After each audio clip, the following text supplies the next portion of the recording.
ای مسلمانان همه پرسه حال من گشته تباه،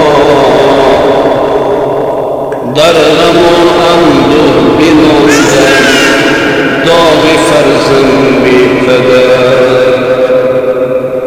در غم و اندوه بماندم داغ فرزند بی پدر.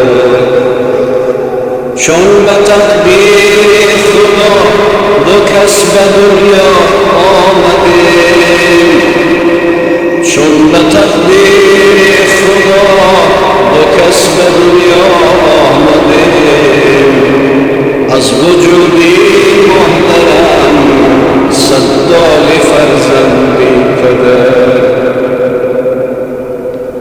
روزی سختی زندگی بسیار مشکل شد به ما، روزی سختی زندگی بسیار مشکل شد به ما، پیش روی اشکم نشستم وای فرزند بی پدر، پیش روی اشکم نشستم وای فرزند بی پدر.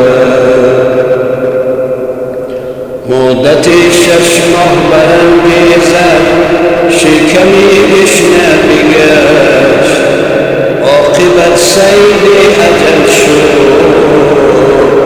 وای فرزند بی پدر. 3 پگاه بر سری خاکش برفتم با امید، 3 پگاه بر سری خاکش برفتم با امید، نه صدا بود نه سخن بود وای فرزند بی پدر. دخترانی پر شکسته ناله ها کردم در جهان تنها بماندی وای فرزند بی پدر. گرچه با مردم بشینم هوش و خیالم دارم،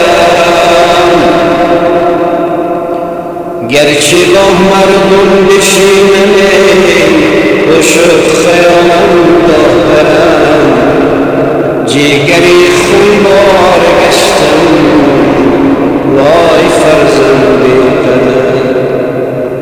گرچه خانش میرم طاقت ندارم شیشتن، گرچه خانش میرم طاقت ندارم شیشتن، غم و اندوهش به دلم وای فرزند بی پدر.